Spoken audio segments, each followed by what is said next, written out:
Então tá, pessoal, estamos de volta aí. Agora nós vamos falar sobre o nosso aspecto, vamos lá.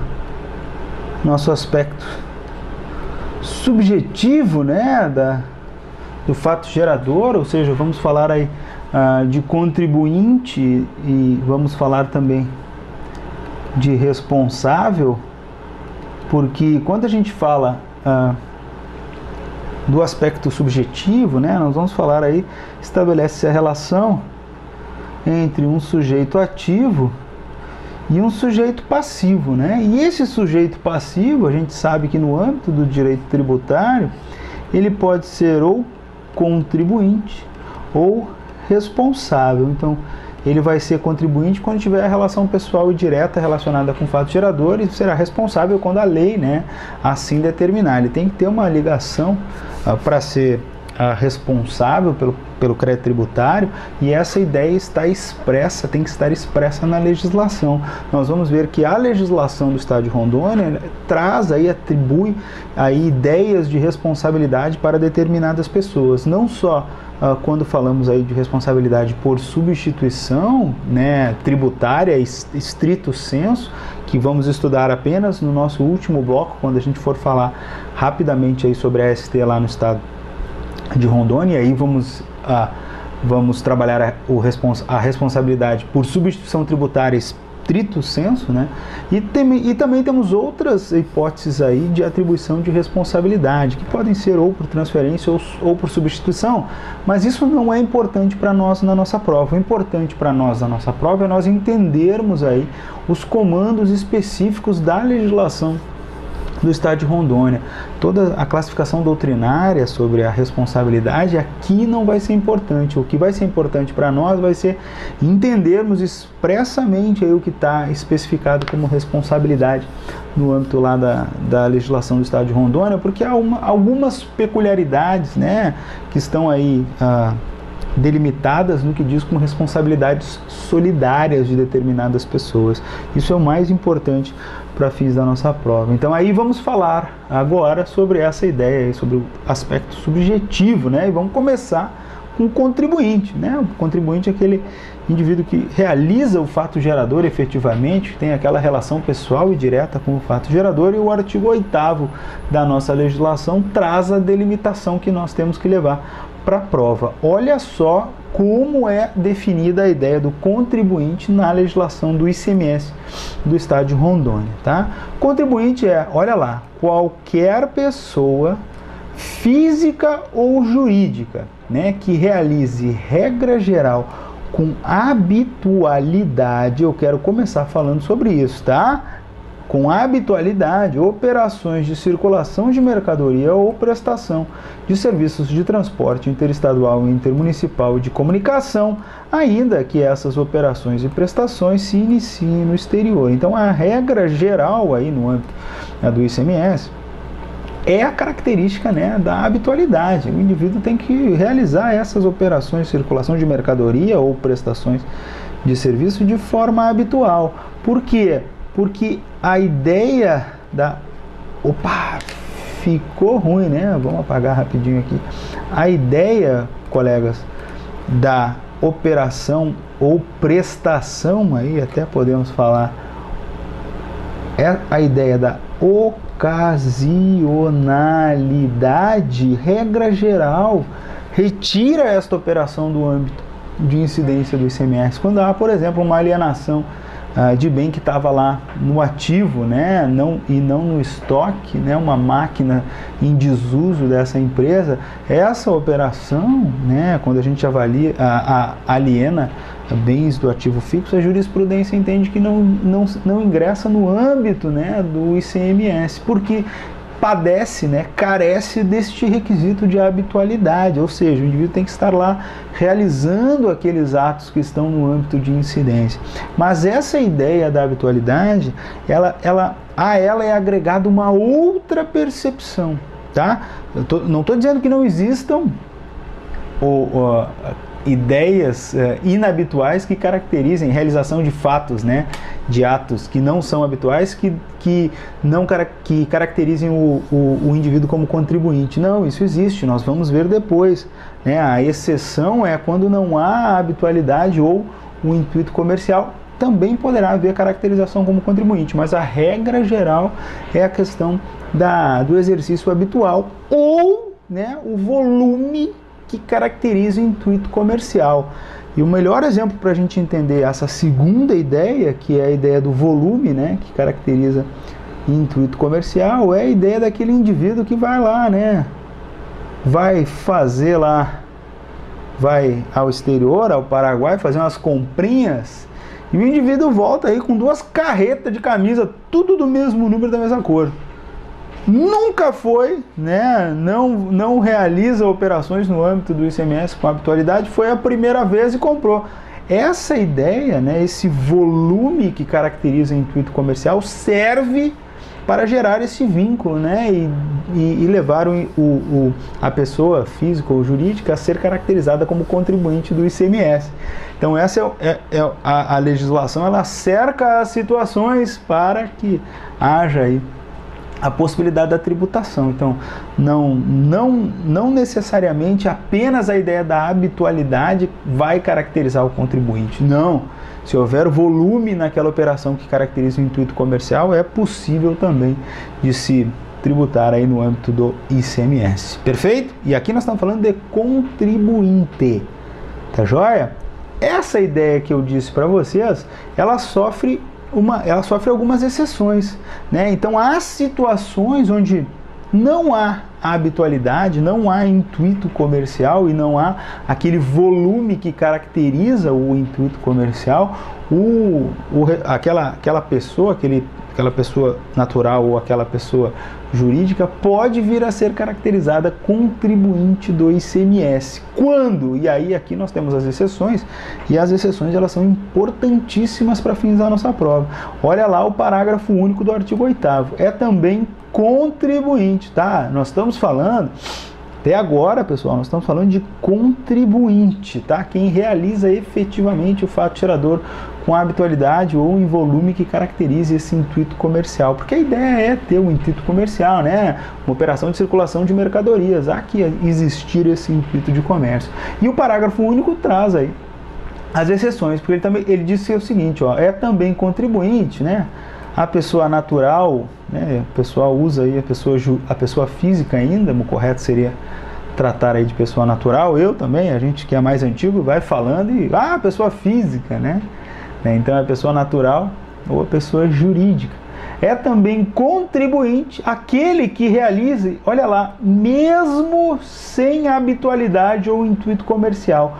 Qual é a razão desse parágrafo único? É dizer, olha, nós temos uma ideia de contribuinte. O contribuinte é aquele que realiza atos no âmbito de incidência do ICMS com habitualidade ou em volume que caracteriza o intuito comercial. Perfeito?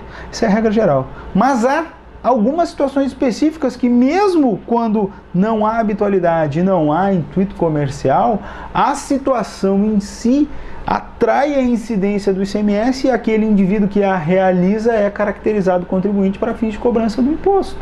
Essas ideias no parágrafo único estão expressas aí de forma específica. Olha lá a primeira delas, importantíssimo, né?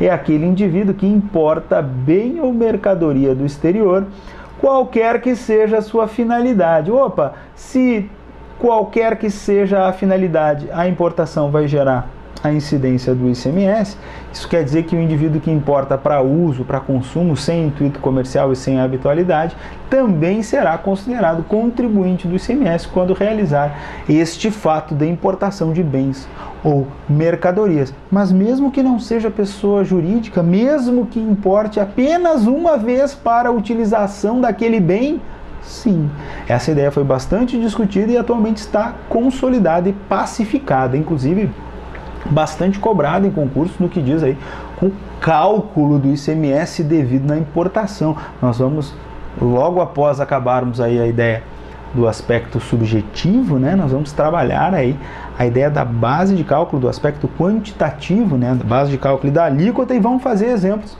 sobre a ideia da importação, mesmo quando ela é realizada por um indivíduo especificamente. Vai ter ICMS? Vai. Esse cara vai ser quem?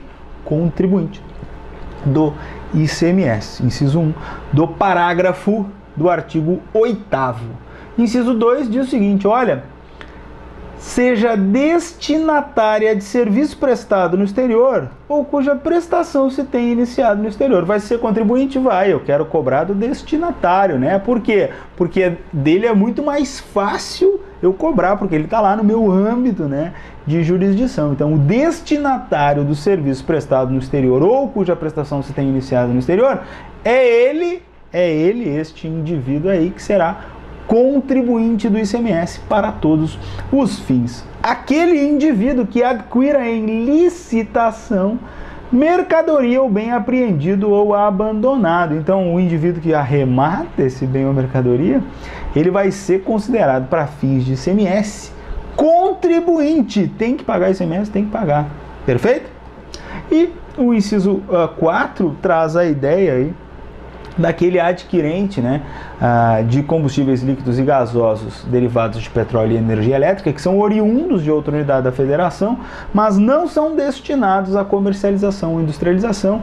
Aquela ideia que acontece, o fato gerador na entrada do estado destinatário e gera o imposto para o estado de destino. Então aqui neste caso o contribuinte é o adquirente. Adquiriu, vai se tornar aí contribuinte do ICMS. Perfeito? Tranquilo? Básica ideia de contribuinte. Tem que ter habitualidade ou volume que caracteriza o intuito comercial. Fez isso? No âmbito da incidência do ICMS é contribuinte. Relação pessoal e direta, aquele indivíduo que realizou o fato gerador. Existem exceções. Algumas exceções que não necessitam aí nem de habitualidade, nem de intuito comercial.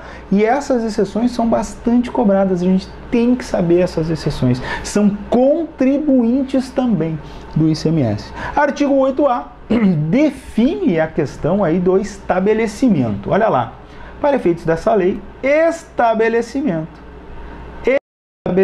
E é muito importante aí a gente entender essa ideia do artigo 8A, porque ela traz aí uma ideia muito ampla do que vem a ser estabelecimento para fins de cobrança do ICMS, tá joia? Olha lá o que ele diz. Estabelecimento é o local privado ou público. Beleza, não tem saída. Edificado ou não. Beleza, não tem saída. Próprio ou de terceiro. Então, qualquer local, né? Olha, onde pessoas físicas ou jurídicas exerçam suas atividades em caráter temporário ou permanente, bem como onde se encontrem armazenadas mercadorias. Então, a ideia aqui é, olha, estabelecimento, regra geral, é quase tudo, né?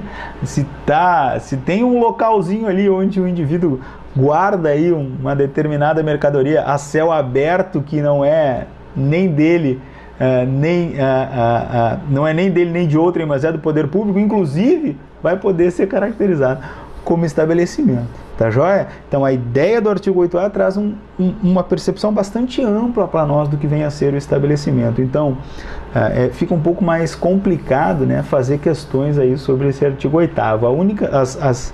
As hipóteses importantes que nós temos aí são quando o pessoal muda, né, essa questão aí e coloca assim, apenas edificado, apenas próprio, né? Então essa percepção é importante para a gente saber. E ainda tem algumas ideias expressas aí nos incisos que nós temos que levar em consideração. É também importante, né, se determinar aí o estabelecimento para fins de cobrança, local de ocorrência de fato gerador e tudo mais. Quando a gente não consegue determinar, olha lá, na impossibilidade da determinação do estabelecimento, aí considera-se como tal o local em que tenha sido efetuada a operação ou prestação, encontrada a mercadoria ou constatada a prestação. Então, o indivíduo está lá na rua, né, realizando aquele comércio informal de mercadorias no chão da rua. Não há um lugar delimitado, específico, né, para ser caracterizado como estabelecimento, mas está sendo ali efetuada uma operação, tem mercadoria ali, tem. se não conseguimos delimitar o estabelecimento com base no artigo 8A, pode-se utilizar aquele local como estabelecimento para fins de cobrança do imposto. Perfeito? Não tem nenhum problema, é aquele local ali que vai ser caracterizado aí como estabelecimento. O local que tenha sido efetuada a operação, encontrada a mercadoria ou constatada a prestação pode ser caracterizado como local da ocorrência do fato gerador para fins de tributação. Aí vai se tributar com base no sujeito ativo, né, que tem aí a competência naquele local. Tá joia? Então o artigo 8A, inciso 1, traz aí a situação onde não se consegue determinar o estabelecimento, mesmo com aquela amplitude que nós temos no artigo 8º. Então, pessoal, esse inciso 2 aqui, ele traz uma ideia muito interessante, que leva em consideração aí, né, a autonomia fiscal que cada estabelecimento do contribuinte possui. Mesmo se nós estivermos falando, né, de uma empresa que tenha, por exemplo, uma matriz, temos aí uma matriz A, e essa matriz ela tem uma filial, perfeito? Uma outra região da cidade, por exemplo, tem aí a filial B. Em outra região ainda, o que acontece? O que esse inciso 2 diz para nós? Ele diz para nós o seguinte, olha, por óbvio, né, que é possível na prática que haja aí uma concentração e um regime aí apenas de avaliação desses tributos na matriz. É possível que na prática se faça isso, mas o que o inciso 2 põe em evidência é que cada um dos estabelecimentos ele é autônomo para fins de ICMS, ou seja, se vierem saídas relacionadas lá na filial B que ensejam fatos geradores de ICMS, essa filial B vai ser considerada, poderá ser considerada na fiscalização como um estabelecimento autônomo, que tem suas obrigações acessórias para cumprir, tem que pagar os seus impostos. Essa é a ideia. Ah, mas todos eles fazem parte de uma empresa só, mas se todos realizam fatos geradores no âmbito do ICMS para fins de fiscalização, todos poderão ser tratados aí como estabelecimentos autônomos, tá joia? E essa ideia do inciso 2, ela tem que ser lida aí em conjunto com o parágrafo do artigo 8º-A. Por quê?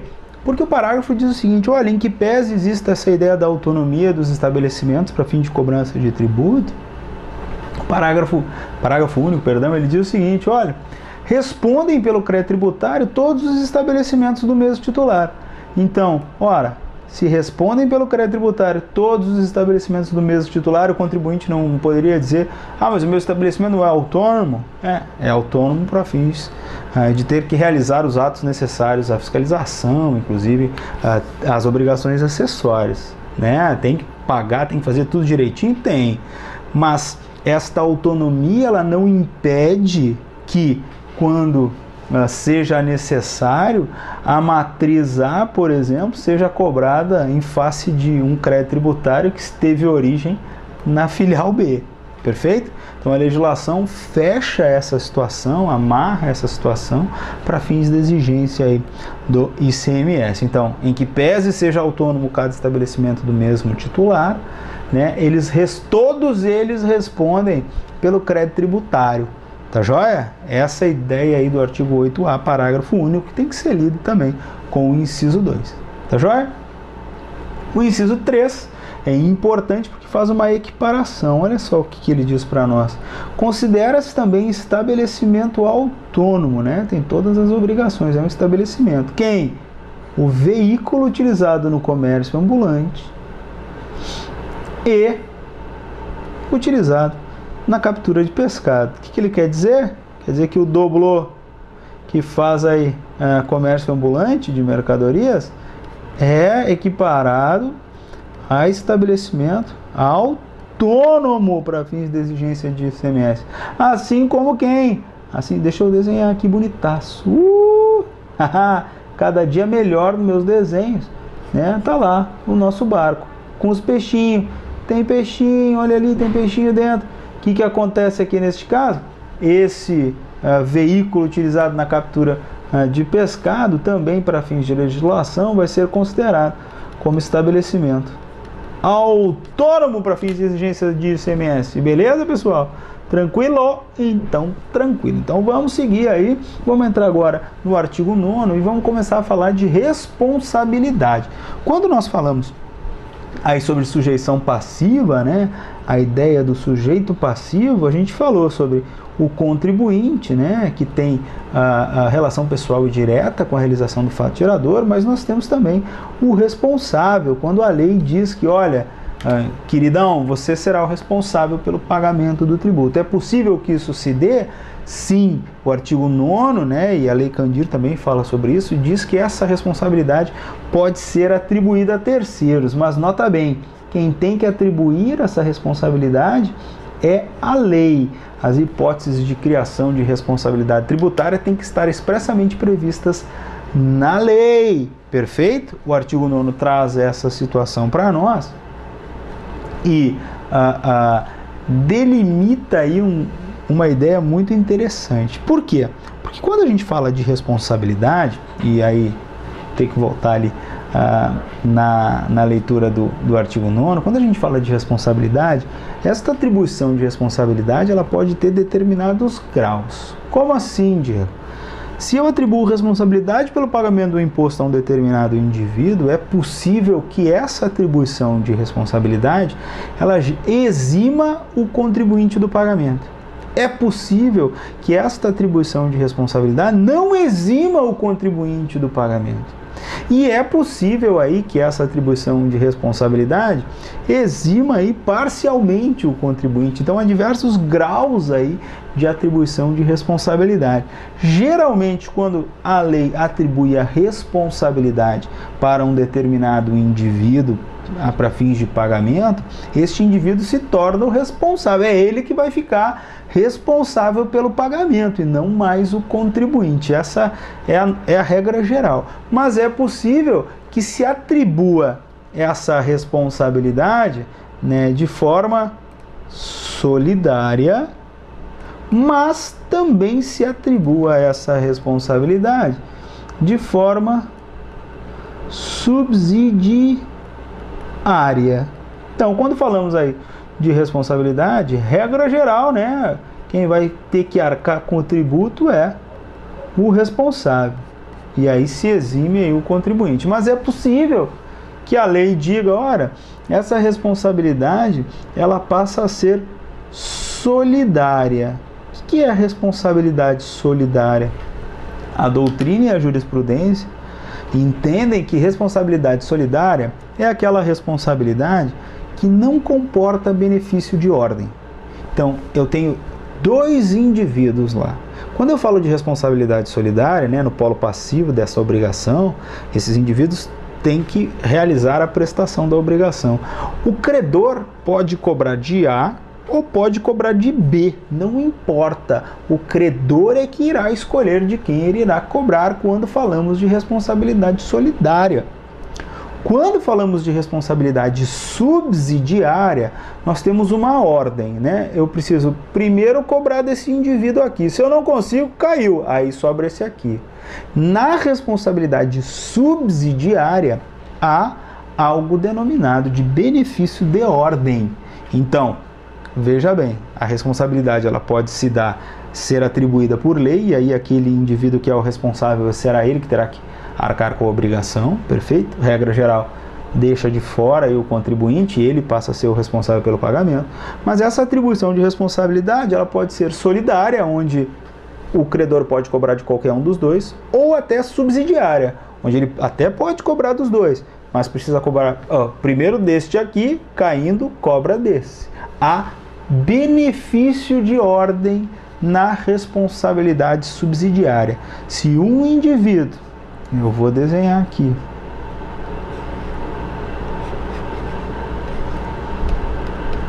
Wilson,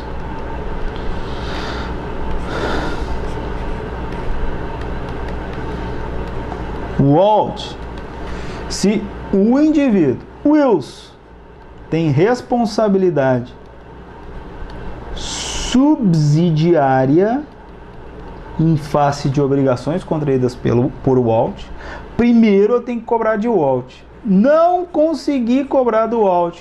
Então o Wilson poderá ser cobrado.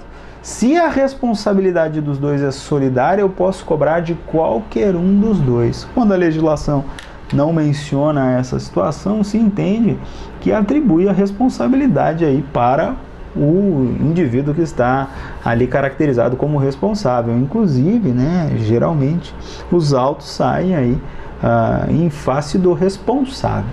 Perfeito? Tranquilo em relação a isso? Caso haja um lançamento de ofício, por exemplo, tem que se nomear o responsável e o dispositivo da lei que nomeia aquele indivíduo como responsável por aquele crédito tributário.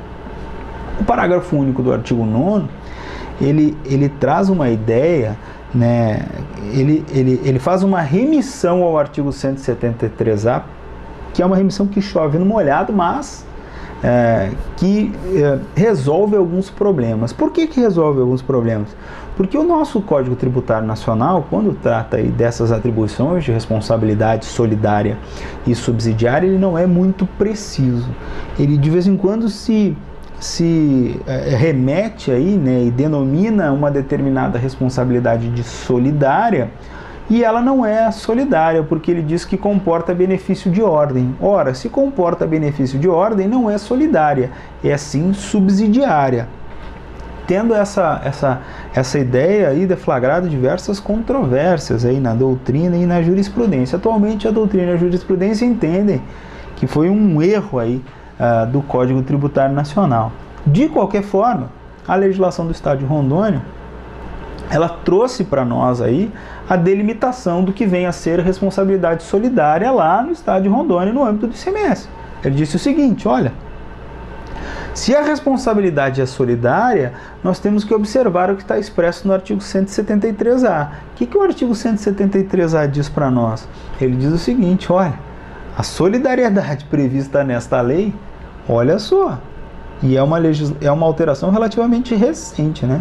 A solidariedade prevista nesta lei não comporta benefício de ordem. Então, a solidariedade lá no Estado de Rondônia, ela não comporta benefício de ordem. Precisava falar isso? Em tese, não precisava. Porque se a responsabilidade é solidária, ela não comporta benefício de ordem. Mas em face de toda a controvérsia que nós temos no Código Tributário Nacional, o legislador achou por bem deixar bem claro. Solidário aqui não comporta benefício de ordem. Quando é que vai comportar benefício de ordem? Quando a lei disser subsidiariamente. Perfeito? Ela vai dizer? Vai dizer. Tá? E quando não tiver responsabilidade solidária, a regra geral de quem será cobrado o tributo será do responsável. Então o artigo 11A diz para nós, olha, são responsáveis pelo pagamento do crédito tributário. E olha só de quando que vem o efeito aí dessa alteração da lei em 2016. Por quê? Porque aqui nós temos ideias que foram incluídas, em especial a linha C. Olha só, depois eu vou tratar uma por uma, né? Nós já estamos terminando aqui esse nosso módulo, eu só quero deixar claro para vocês aqui como a legislação trata disso aí de forma distinta em determinados casos, né? Tem caso lá em que é responsável pelo pagamento do crédito tributário, o armazém geral ou depositário a qualquer título, inclusive estabelecimento beneficiador de mercadoria. Então esses três aqui são responsáveis pelo pagamento do crédito tributário. São eles que vão pagar, é a lei que está dizendo. Armazém geral, depositário a qualquer título, inclusive estabelecimento beneficiador de mercadorias nas seguintes hipóteses. Olha lá, na saída de mercadoria depositada por contribuinte de outra unidade da federação. A linha A, só quero que tu leia isso, agora vamos ler a C. Solidariamente, no recebimento ou na saída de mercadoria, desacompanhada de documento fiscal hábil ou acompanhada de documento fiscal inidôneo. Então, numa ele é responsável, na outra ele é responsável solidário. Então, essas delimitações, essas distinções é que são importantes para fim da nossa prova. Por quê? que pese o conceito seja algo que nós tenhamos que saber, o examinador adora mexer nisso aqui, né? Adora botar solidariamente na saída de mercadoria depositada por contribuinte de outra unidade da federação.